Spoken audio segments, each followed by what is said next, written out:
palabras menos.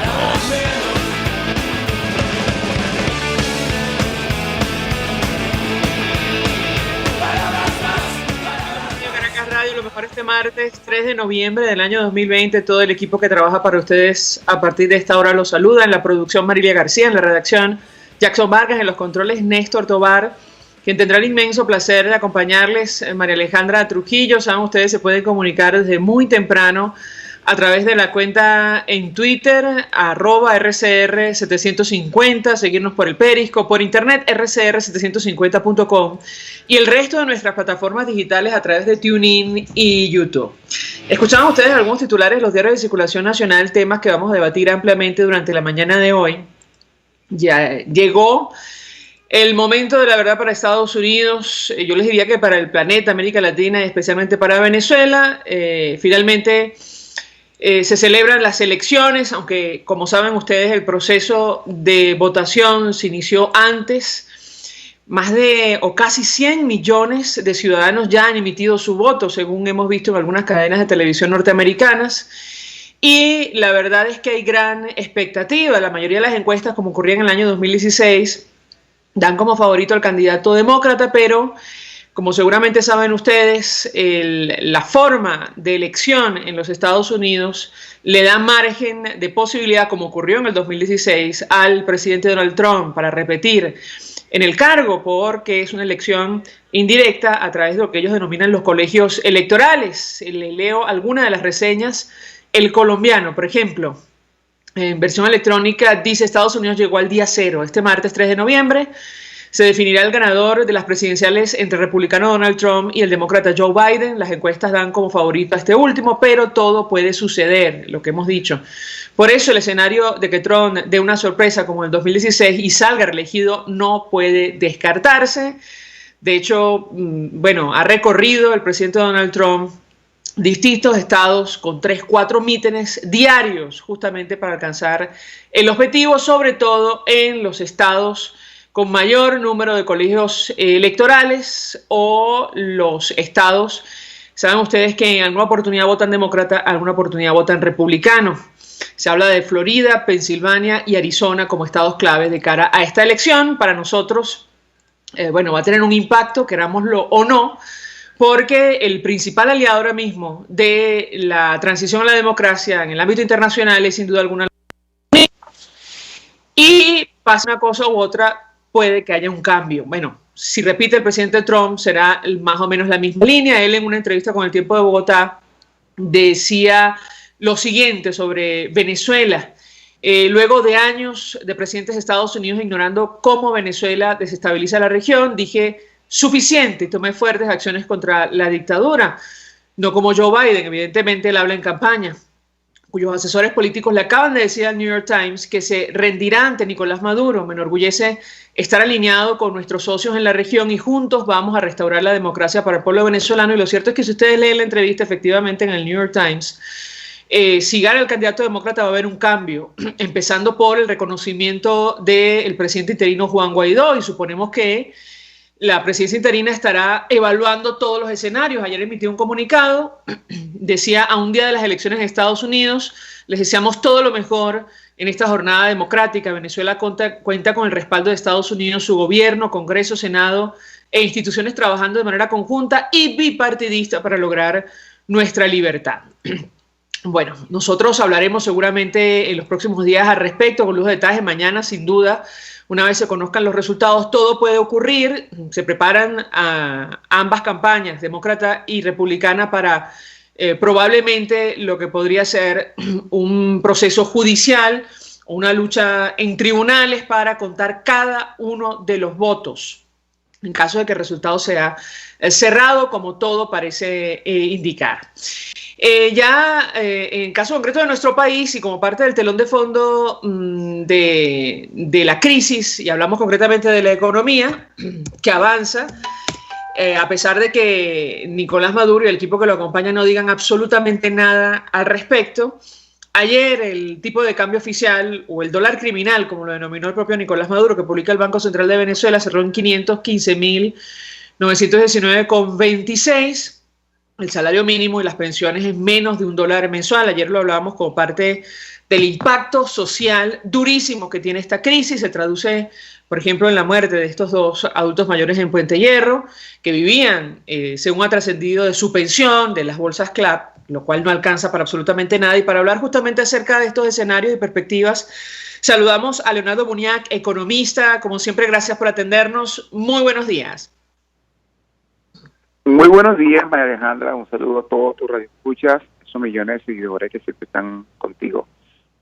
Gracias, economista. La verdad, mucho interés de conocer su opinión y análisis acerca del tema que debatimos la mañana de hoy, el telón de fondo de la crisis. Da la impresión que el equipo de Nicolás Maduro no le da la más mínima importancia a este tema, más allá de lo que ellos han denominado la ley antibloqueo, este documento, declaración de intenciones para tratar de atraer inversiones entregando los recursos del país a espaldas de los venezolanos. No se ha anunciado nada más y yo le pediría un comentario inicial, sobre todo a la luz de este dato que tiene que ver con la devaluación brutal de nuestra moneda. Lo escuchamos.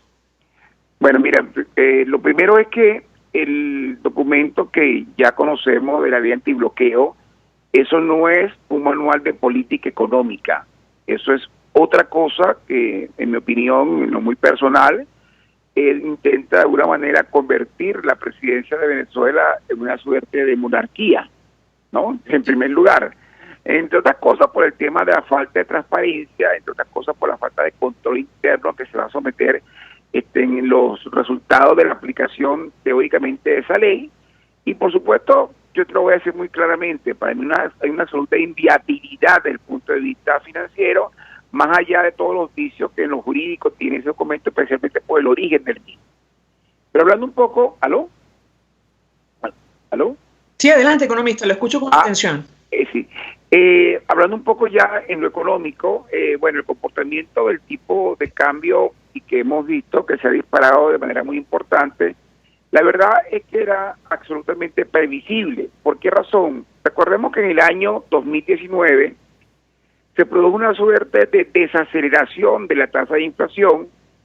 Todavía, por supuesto, continuamos en hiperinflación, pero la inflación cerró más o menos, según cifras estimadas por la Asamblea Nacional, en 9.500%, pero el Banco Central la estimó en 10.500%, o sea, inclusive el Banco Central estuvo por encima de la Asamblea Nacional, y esta desaceleración, porque venía de una inflación de 3 millones % en el 2018, se desacelera como consecuencia fundamentalmente de que el gobierno aplicó una restricción monetaria muy importante, utilizó al petro como mecanismo de contención fiscal, no entregó bolívares, frenó el crédito bancario con el encaje legal al 100%, con el objetivo básicamente de hacer una suerte de anclaje cambiario. ¿Y qué es eso?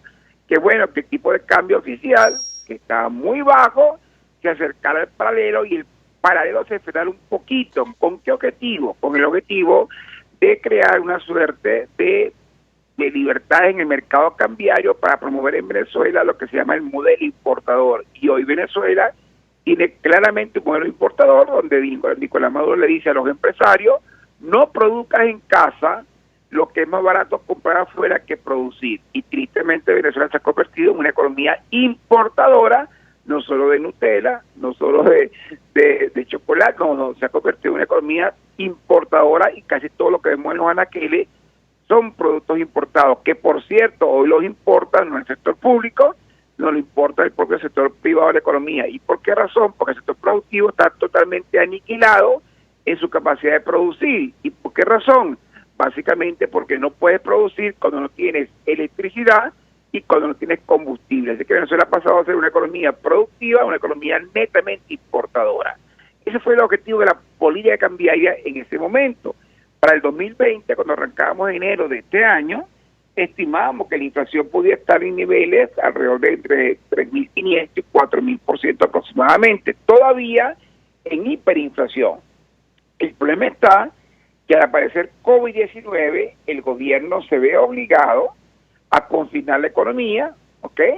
Confinar la economía, tú sabes que supone una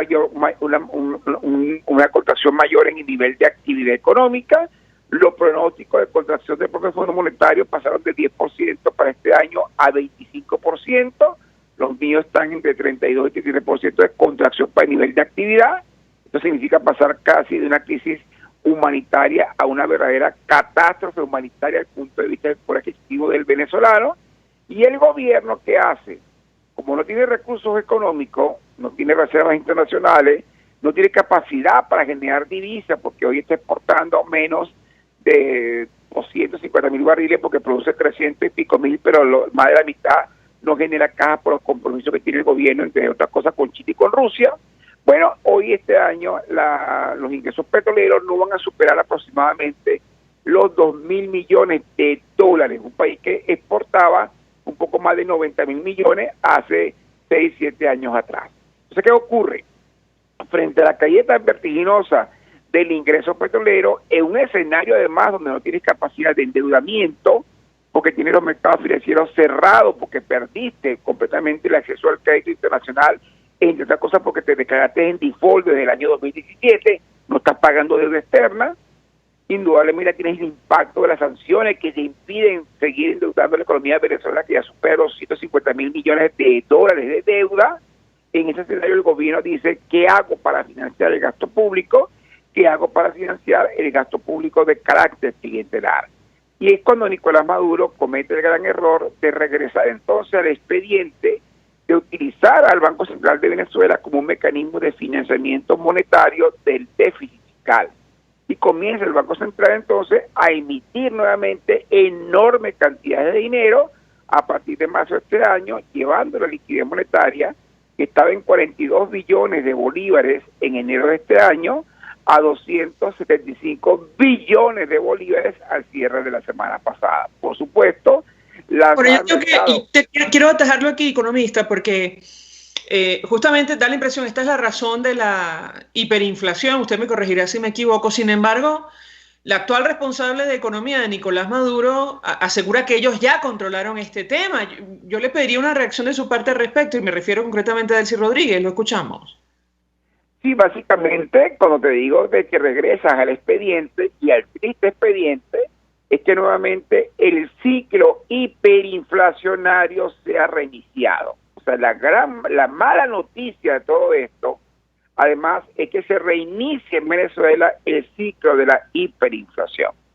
Como consecuencia de que lo que habías logrado en el 2019, desacelerando la inflación, cuidado, a expensa de una contracción brutal de la economía, que fue una caída de 35% en el nivel de actividad económica, porque fue un ajuste neoliberal, pero de los más neoliberales que te puedes imaginar, fue lo que aplicaron el año pasado, que la gente en diciembre no recibió bolívares, los pensionados sino recibieron petro, que no pudieron utilizar, como tú bien recuerdas.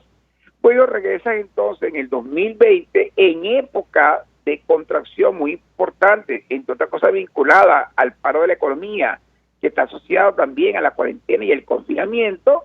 Regresas entonces al ciclo hiperinflacionario, cuando comienza nuevamente a financiar gasto público, gestión financiera deficitaria del gobierno con emisión monetaria del Banco Central de Venezuela. Los números son muy claros.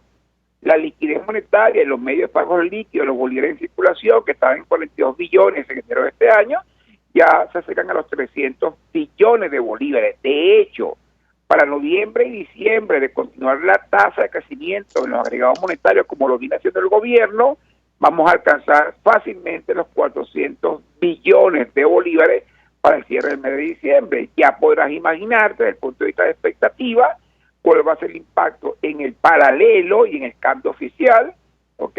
Y por otra parte en el proceso de inflación en Venezuela. Tristemente, te lo tengo que decir, se reinicia en Venezuela el ciclo hiperinflacionario. Yo hablo en términos macroeconómicos, te hablo en términos muy técnicos, pero esto tiene una traducción desde el punto de vista del poder adquisitivo del venezolano. Entonces traduce indudablemente un deterioro, una pulverización mayor del poder de compra, y por supuesto la desesperanza es algo que tienes allí frente a ti, porque indudablemente lo que va a ocurrir es que una contracción económica te genera, por supuesto, siempre más desempleo, que ya está por encima del 45% de desempleo en este país, pero por otra parte, la inflación deteriora el poder de compra del salario, como ya tú lo has comentado.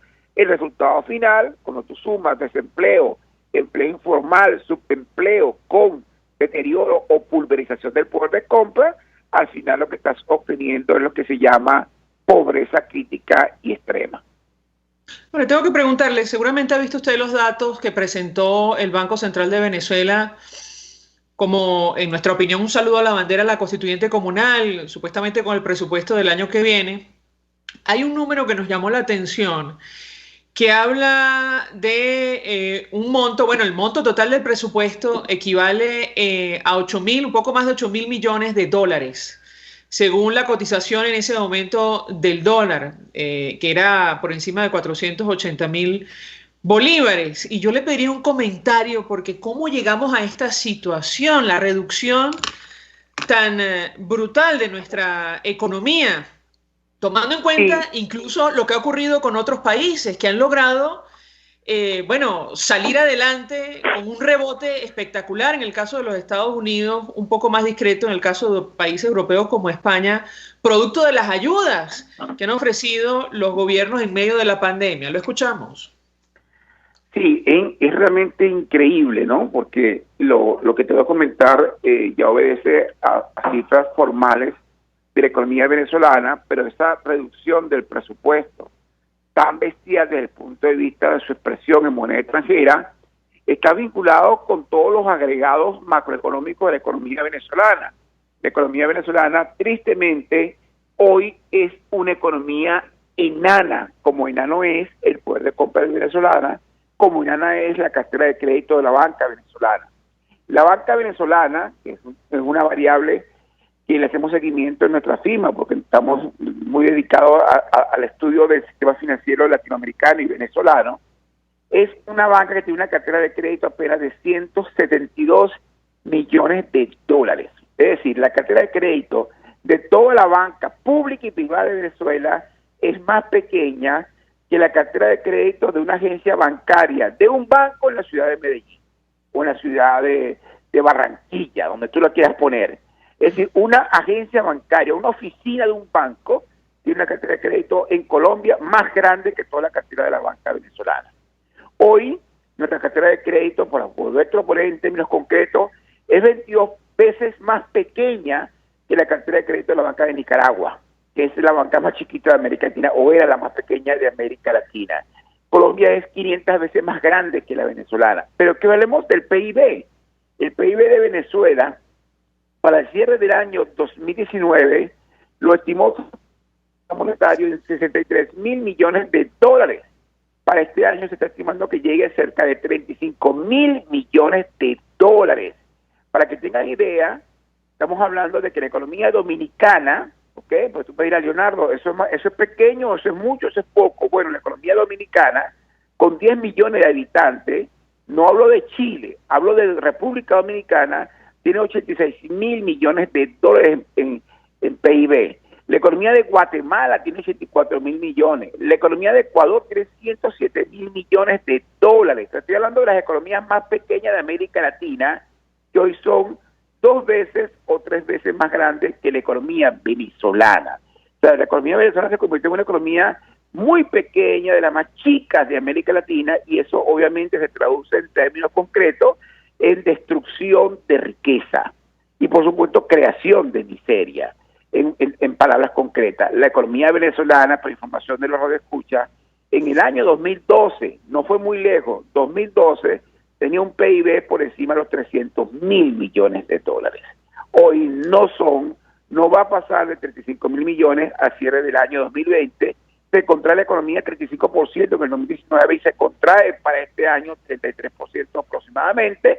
El fondo estima 25%. Nosotros creemos que va a estar por encima de ello, porque es obvio, hemos visto muy claramente la contracción y el nivel de actividad productiva y económica del país. Solamente se mueven en términos concretos las importaciones que logra hacer el sector privado de la economía, porque la capacidad para importar tiene capacidades para exportar, y el gobierno no está exportando prácticamente, porque su principal rubro de exportación es el petróleo, y el ingreso petróleo cae como consecuencia de la caída en los niveles de producción, pero al mismo tiempo la caída en los precios de las cestas petroleras, que sigue estando muy resentido por debajo de los $40, y en el caso venezolano, porque son 12 o 11 dólares menos, por debajo de los 30. Así que entonces es un escenario sumamente dantesco para el venezolano, que sigue resistiendo increíblemente esta crisis que no termina. Leonardo Muniac, 1.000.000 de gracias por atendernos, acompañarnos en la mañana de hoy, economista, ofreciendo detalles acerca del tema que debatimos la mañana de hoy, que tiene que ver con el telón de fondo de esta crisis. Me quedo con su reflexión.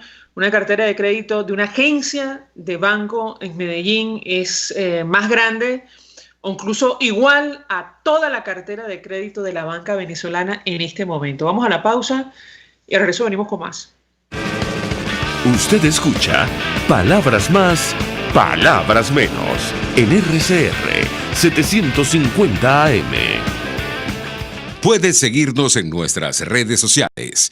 En Twitter, @RCR750, la radio que se ve. Mensaje del ingeniero José Peraza, tesorero del FONPRES CIB. Estimado colega ingeniero arquitecto y profesional afín, el Colegio de Ingenieros de Venezuela y el Fondo de Previsión Social, preocupado por la salud de tu familia, ha diseñado un sistema de salud integral que coloca a tu disposición y que contiene asistencia primaria de salud, ambulancia, hospitalización, cirugía, oftalmología, dermatología, fisioterapia, psicología, odontología, farmacia y funerario. Para mayor información, visítanos a nuestros portales cib.net.be, FONPRESCIB.net.be, Colegio de Ingenieros de Venezuela, construyendo futuro. RCR 750 AM. Porque lo bueno une.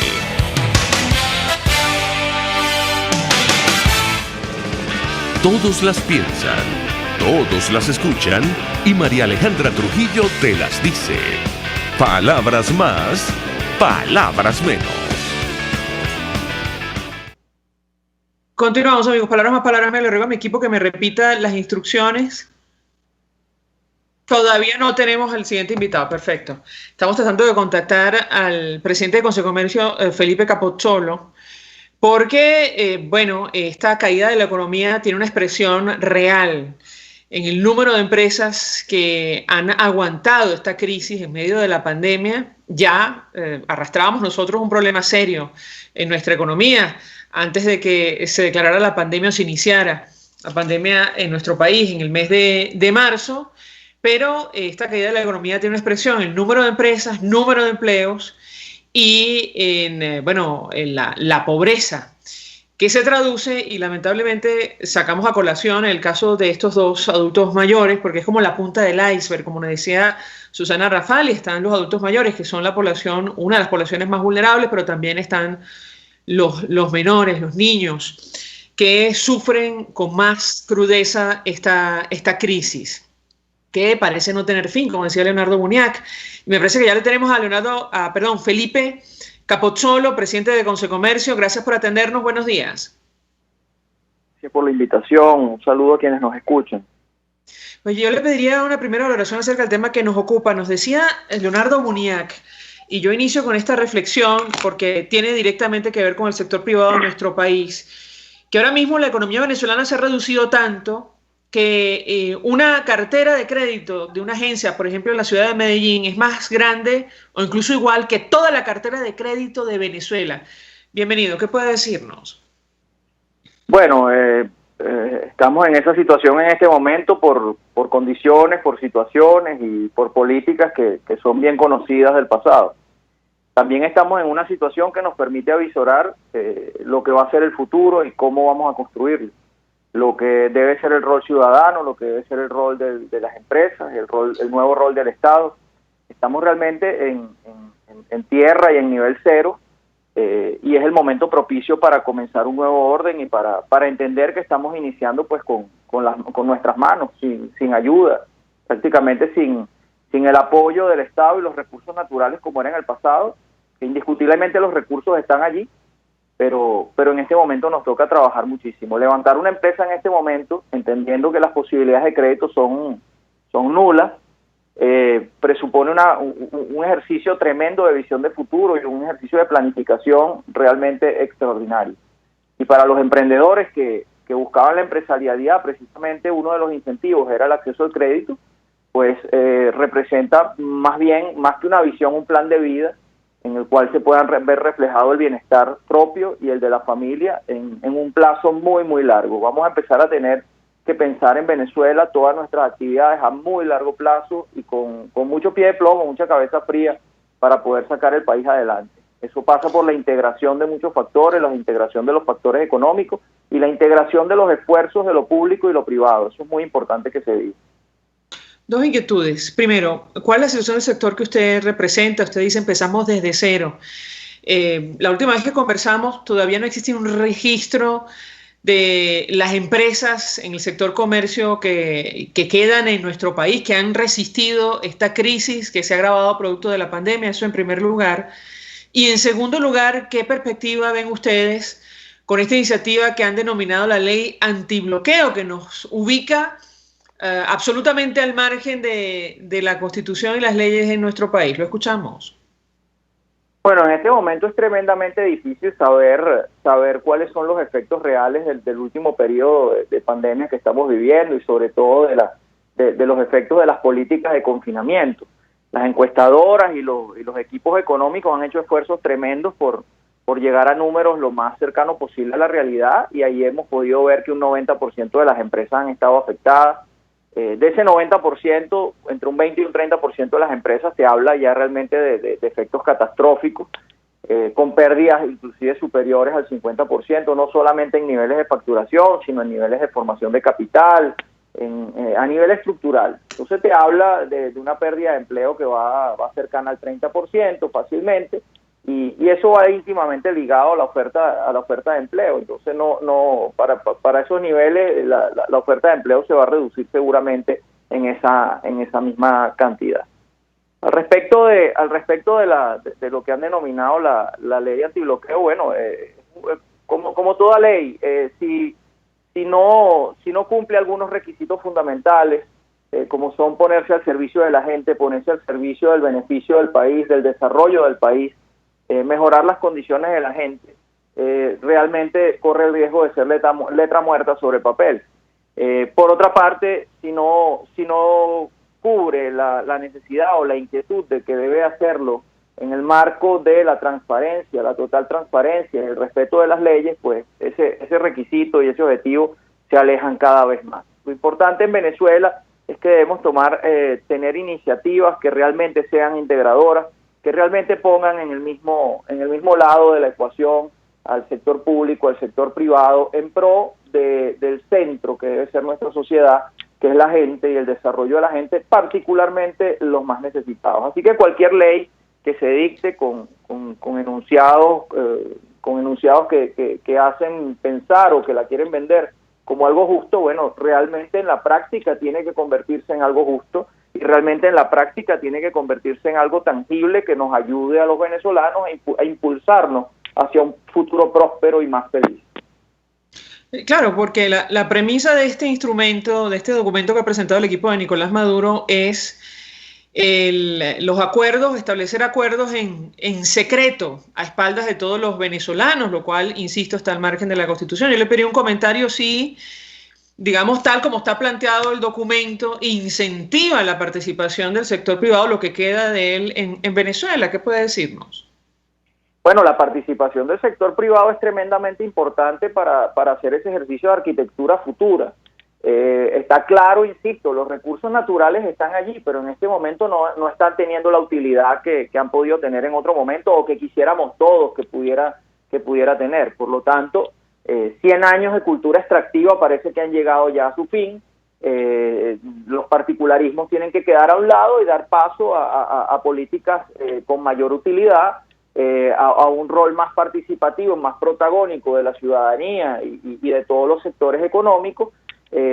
Insisto, debemos trabajar todos los venezolanos en fórmulas integradoras, porque de la integración es que nosotros podemos realmente obtener beneficios importantes. En este momento venimos saliendo de una pandemia que acaba de cambiar al mundo, y está claro que un pueblo como Venezuela, que viene de 7 años de recesión, son ya 34 meses en hiperinflación, debe poner en práctica estrategias que combinen la prevención sanitaria con la producción y sobre todo el despertar de la conciencia ciudadana. No va a haber nadie que nos cuide mejor que nosotros mismos, y no va a haber nadie que sea más próspero en pro de nosotros mismos que el fruto de nuestro propio esfuerzo.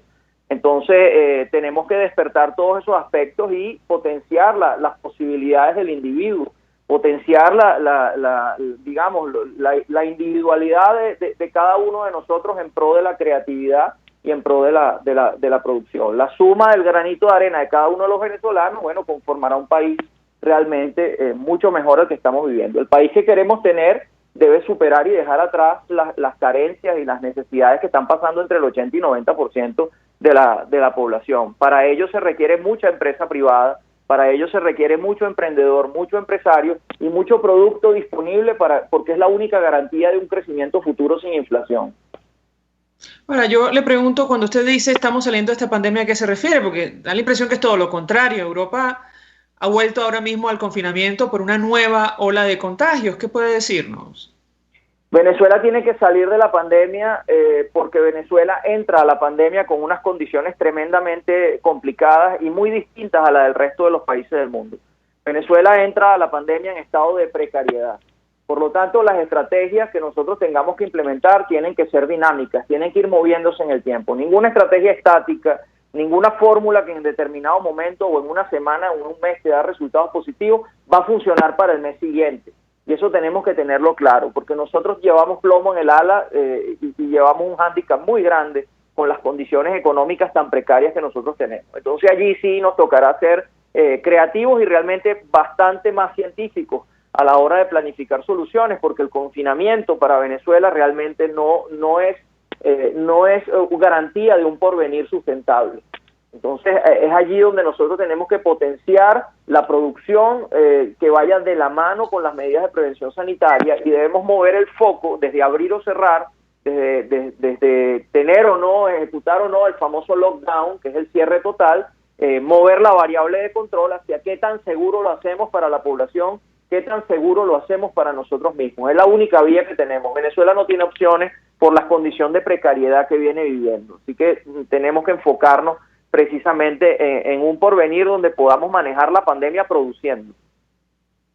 Claro, pero es decir, da la impresión, entiendo que el planteamiento es movernos en medio de la pandemia, pero que de ninguna manera estamos saliendo de ella, ¿correcto?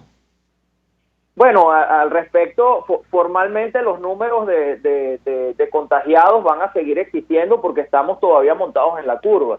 Y hasta que la curva no llegue a cero, pues se seguirá hablando de casos de coronavirus. Lo importante es el manejo que se hace de esos casos y las medidas de control estadístico que se hace de esos casos y el control, digamos, médico que se hace de esos casos. Nosotros tenemos que hacernos a la idea de que lamentablemente estamos en un entorno que pudiera ser de alguna manera complicado de manejar, que pudiera ser peligroso, donde nunca estamos exentos de la posibilidad de contagiarnos. Esa posibilidad va a tener mayor o menor probabilidad de ocurrencia en la medida que, dada nuestra conciencia como ciudadanos, nos cuidemos cada vez más, pero el caso es que las dificultades van a llegar a casa si nos mantenemos encerrados, no como una probabilidad, sino como una certeza. Esa es la gran diferencia que hay en Venezuela y en general todos los países pobres para poder afrontar esta situación que nos ha tocado vivir. Finalmente, da la impresión que el equipo económico que acompaña a Nicolás Maduro, digamos, continúa a espaldas de la realidad, y lo digo porque se nos ha dicho que ya terminó el problema de la hiperinflación. Nos decía nuestro invitado anterior, el economista Leonardo Munía, que todo lo contrario, incluso continúa la brutal devaluación de nuestra moneda. ¿Qué impacto tiene para el sector que usted representa estos dos factores, el incremento permanente de precios y sobre todo la devaluación del bolívar? Lo escuchamos. No, nosotros precisamos en Venezuela realmente políticas públicas, particularmente en materia económica, que tiendan a estabilizar nuestra economía. El efecto de la hiperinflación en Venezuela es tan bárbaro que ni siquiera la gente que está en dólares, que pudiera pensar que ya se salvó de la hiperinflación, va a poder escapar. Porque la hiperinflación en Venezuela va tan rápido que hace que cualquier condición de producción en Venezuela se haga mucho más ineficiente que afuera. Entonces ahí vamos a empezar a experimentar, como ya se ha visto, incrementos de precio inclusive en dólares para cualquier cosa que se consuma aquí en Venezuela. Eso es lo que se ha llamado de manera errónea la inflación en dólares o los sobrecostos en dólares en Venezuela. Pero es que no hay manera de que eso no ocurra si nosotros no estabilizamos la economía. Entonces pudiéramos pensar intuitivamente que el uso del dólar como moneda de cambio lo resuelve todo. Es verdad, resuelve muchas cosas y le da el poder al ciudadano que no tenía desde hace tantísimo tiempo de tener un instrumento que reserva valor.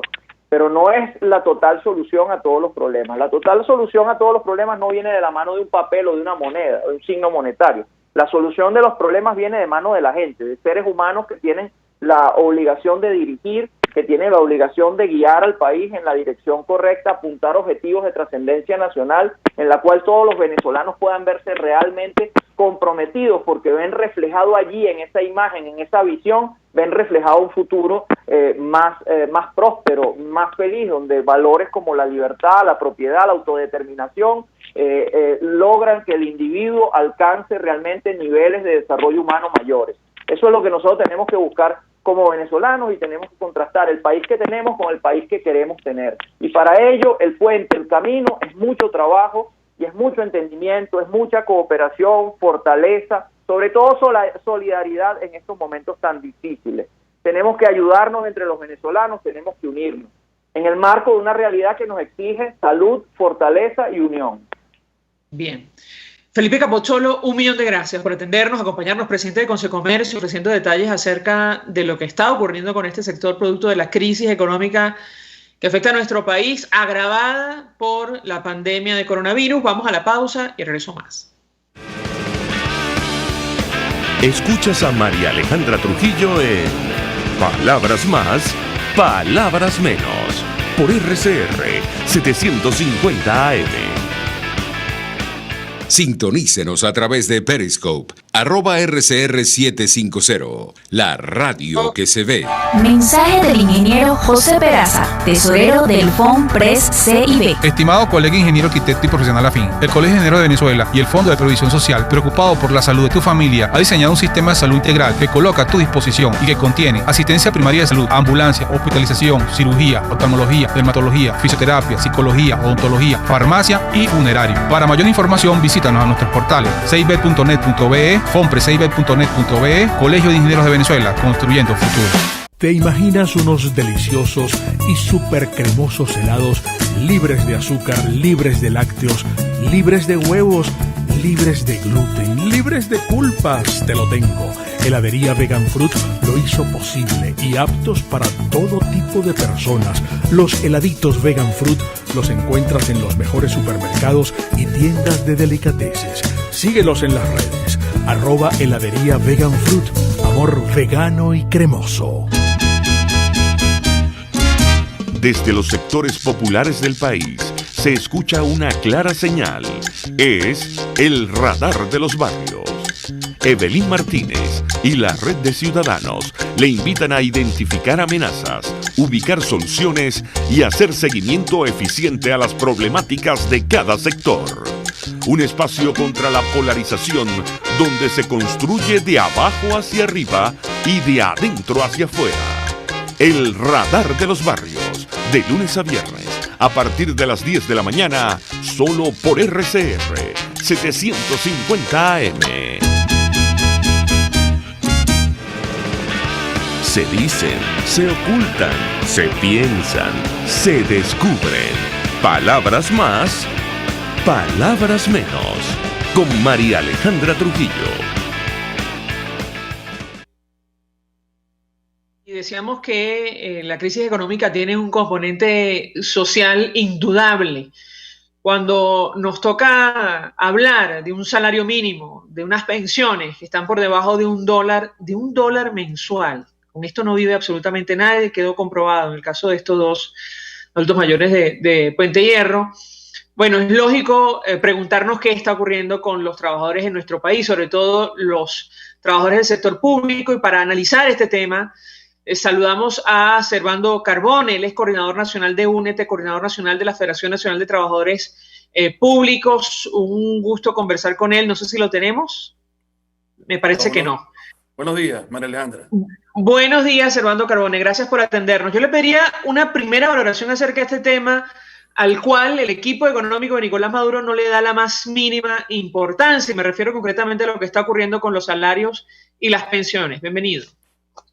Bueno, sí, de antemano, gracias por tu comunicación, por lo complejo que es esto, pero bueno, avanzamos. Fíjate, evidentemente, este régimen no le importa en absoluto la clase trabajadora y mucho menos ese sector importante que son los jubilados y pensionados, pensionados del Seguro Social y jubilados se le dice a quien ha participado en la administración pública, por lo cual tiene recibe pues prácticamente lo mismo que la pensión.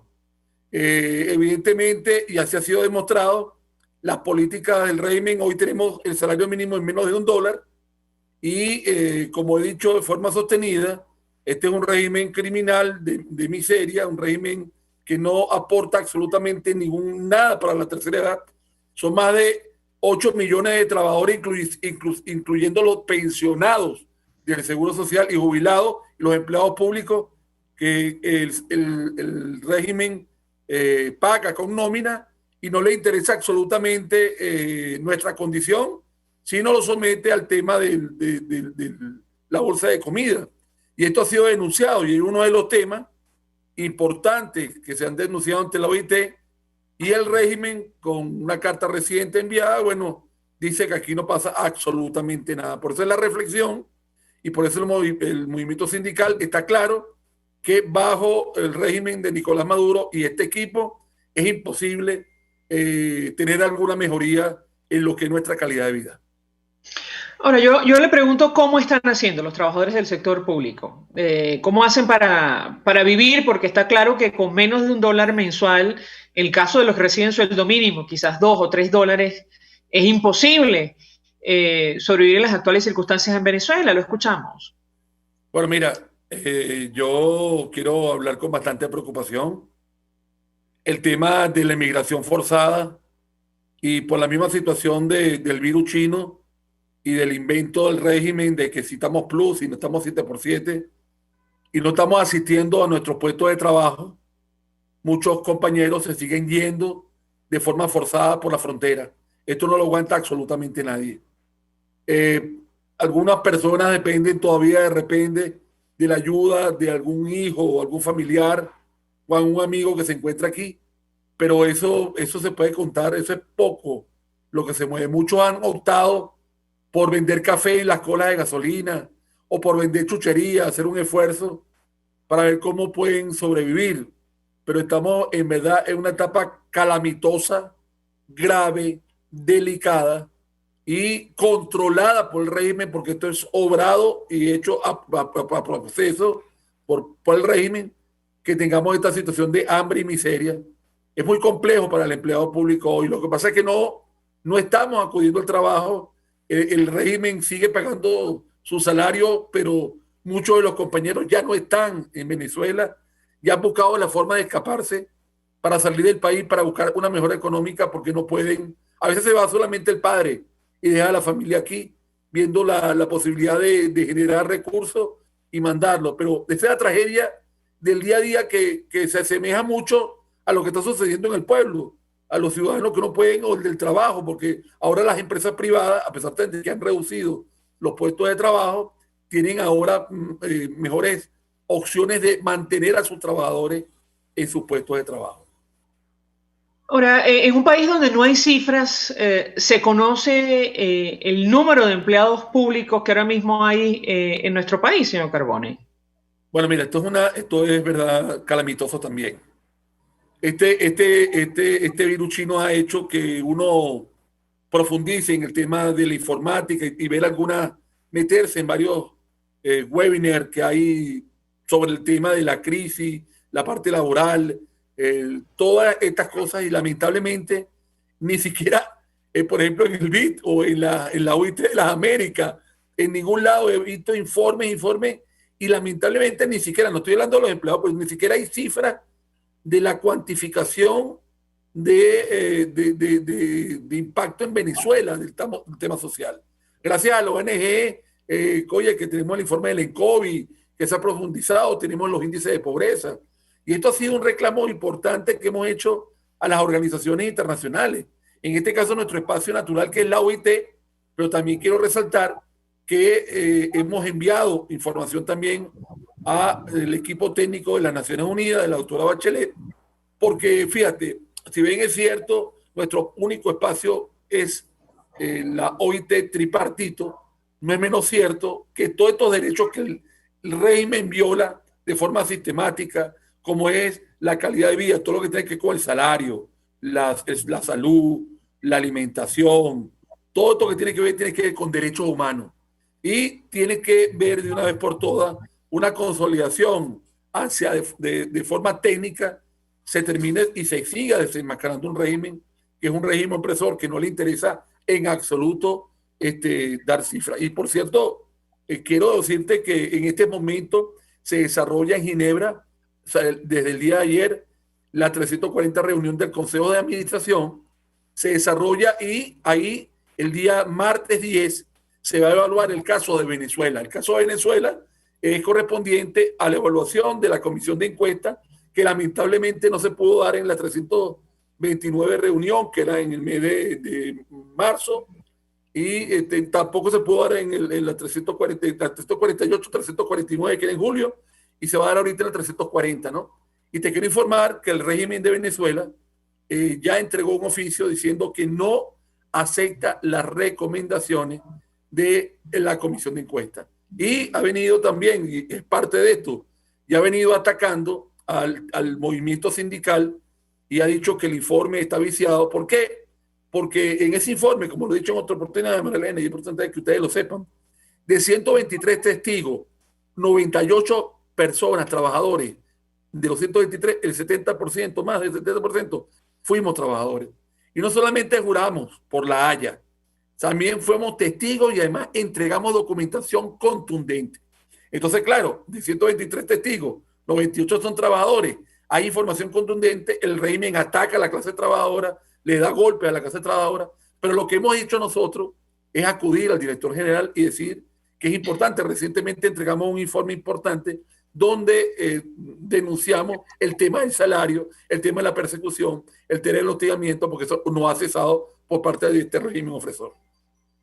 Ahora, yo recuerdo este informe de la OIT, bueno, se expresaba en términos durísimos sobre Venezuela, sobre las condiciones de trabajo, el desconocimiento de salarios, acuerdos y convenios de los trabajadores, la contratación colectiva, la persecución. ¿Qué expectativa tienen ustedes con relación a este tema una vez que se discuta la próxima semana el caso Venezuela? Bueno, estamos alertando al mundo, estamos alertando a los organismos internacionales de la estrategia del régimen, porque ¿qué quiere el régimen? El régimen quiere montar un show la semana que viene, decir, bueno, incluso imagínense ustedes, señores, los que me están escuchando. El régimen dice que ese informe viola la Constitución. O sea, lo dice así alegremente, de forma no le importa absolutamente nada, porque este gobierno obra así. El gobierno tima, y así hemos dicho a los organismos internacionales, el gobierno tima, el régimen tima a los organismos internacionales y los utiliza para su estrategia, y ellos creen que esto es una pollera, que ellos creen que no, que ellos engañando a los medios internacionales, a los organismos, ellos van a seguir haciendo lo que les da la gana. Nosotros hemos recurrido al movimiento sindical internacional, hemos recurrido a los compañeros de las organizaciones sindicales, hemos recurrido a la OIT, indicándole a través de un informe que es un régimen que de forma sistemática no le importa absolutamente nada. Y sería muy grave porque el régimen lo que está buscando es que esta decisión se traslade al 2021, cuando nosotros nos reunamos en Ginebra en junio del año que viene, y entonces tiene un año más para hacer lo que le dé la gana. Yo creo que es importante y estamos trabajando con el Consejo de Administración, estamos llamando a la Fedicámara en un diálogo bipartito que tenemos cerrado con ellos para establecer una estrategia y decirle tanto a los gobiernos que participan en el Consejo de Administración como al grupo de trabajadores, como al grupo de empleadores, la condición y la posición que tiene el régimen violatorio de una cosa que es tan importante, porque esta es la comisión de encuesta número 13. Y de las 13 comisiones de encuesta, solamente 3 países han rechazado la comisión de encuesta. Y el más grave es Neymar. Y el caso de Neymar es mucho más grave porque el Neymar explotaban a los niños de 5 años a través del desierto con camellos y los mataban y se morían. Y entonces, pero con todo y eso, el gobierno de Neymar tuvo que ceder. Así que es importante lo que articulemos y la presión que estamos haciendo para arrinconar al régimen y de una vez por todas, sea también en la OIT y los organismos internacionales, que en nuestro espacio puedan determinar una acción contundente a la situación de violación que tiene el régimen de forma continua y permanente. Servando Carbone, un millón de gracias por atendernos, acompañarnos la mañana de hoy. Coordinador nacional de UNET, coordinador nacional de la Federación Nacional de Trabajadores Públicos. Vamos a la pausa y al regreso más. Muchas gracias. Se dicen, se ocultan, se piensan, se descubren. Palabras más, palabras menos. Con María Alejandra Trujillo. Mensaje del ingeniero José Peraza, tesorero del FOMPRES CIB. Estimado colega ingeniero arquitecto y profesional afín, el Colegio de Ingenieros de Venezuela y el Fondo de Previsión Social, preocupado por la salud de tu familia, ha diseñado un sistema de salud integral que coloca a tu disposición y que contiene asistencia primaria de salud, ambulancia, hospitalización, cirugía, oftalmología, dermatología, fisioterapia, psicología, odontología, farmacia y funerario. Para mayor información, visítanos a nuestros portales cib.net.be, fomprescib.net.be, Colegio de Ingenieros de Venezuela, construyendo futuro. Puedes seguirnos en nuestras redes sociales. En Twitter, @RCR750, la radio que se ve. RCR 750 AM. Porque lo bueno une. Información, opinión, contraste.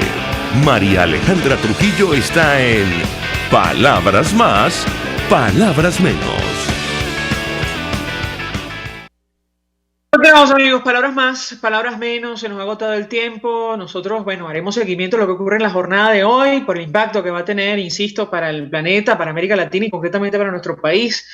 En el marco de las elecciones presidenciales de los Estados Unidos, se espera una jornada larga y muy competida entre ambos candidatos, el republicano Donald Trump, que aspira a la reelección, y el demócrata Joe Biden.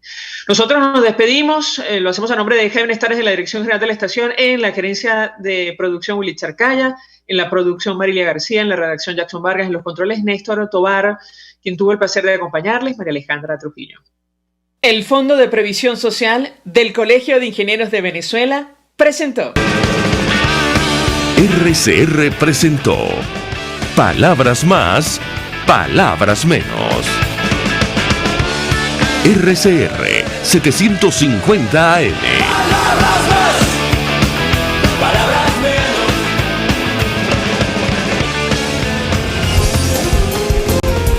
RCR